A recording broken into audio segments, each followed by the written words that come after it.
बाबा या मायूसी तुझे मुंह ते ठहे कोन थी। सॼी उम्र माण्हुनि खे तूं पोपटियूं पढ़ायूं ऐं हाणे वरी मायूस आहे त ख़ैर न तो ॾे। यार गौर तुझे ने भावार सजे करे मां ॾाढो परेशान। इन भूख बसर खे केरु सम्झाए त या छोरी असांजे घर में ठहे ई कान थी। ॾिस न पाण वेठा हाणे या भाॼो कड़ छोरी शादी वारी रात ईअं कणी आ कई त पोइ या घर में ठहे थी या कीअं ठहंदी बाबा? सवाल ई पैदा कंदो थी। हाँ बाबा परेशानी वारी ॻाल्हि त आहे, पर छा कजे वारस हथनि मां थो वञे। बाबा हाणे असां निभागे छोरे खे केरु संग ॾींदो कोन ऐं हुन निभागी छोरीअ खे केरु वठंदो कोन। मां त यार अचे ॿिनि पायनि में फाथो। बाबा हिकिड़ी ॻाल्हि चवां, दिलि में न कजाए। जहिड़ी आ धूड़ तेड़ी आ छाई, जहिड़ो वारस तेड़ी सदोरी।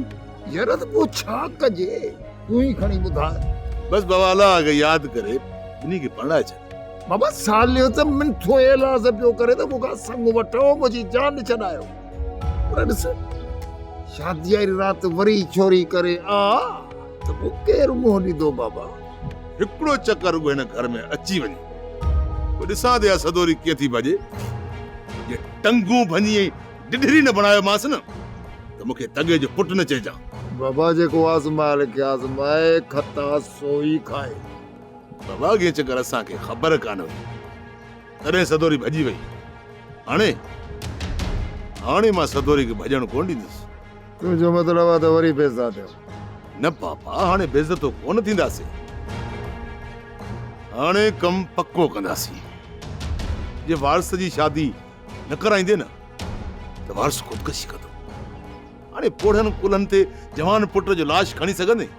बाबा सही न ॿुधाए, मूंखे इहा ॻाल्हि हरगिज़ कान थी वणे। पर हाणे यार वारस जी आहे ज़िंदगी जो सुवाल। हाणे तूं चई थो पोइ यार तव्हांजी मर्ज़ी। हा बाबा रख मौला ते। हाणे घणो गेलाड़ो कोन कंदासीं। मौलवीअ खे वठी निकाह पढ़ाए छोकिरी खे वठींदासीं। पोइ ॾिस त मां हिननि खे कीअं थो सिधो कयां।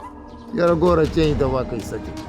इहो साल ई परू मवालो आहिनि पहिरें नंबर जा भाड़िया, तॾहिं त छोरी भॼी वई। पर जेकर न हिते छोरी आई त भॼण जी ज़रूरत कान कंदे। हा पोइ बाबा देर न कर, मां साले सां ॻाल्हाए तारीख़ रखी 2-4 ॾींहंनि में इहो कमु लाहे।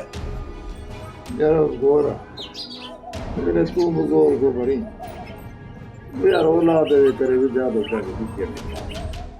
सोप सीरियल सिंध जाई तमाम एपिसोड्स ॾिसो हाणे HD क्वालिटीअ में।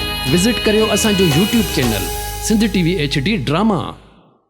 सब्सक्राइब कयो असांजो official YouTube channel Sindh TV HD drama ऐं वधीक अपडेट लाइ बेल आइकन खे क्लिक करियो।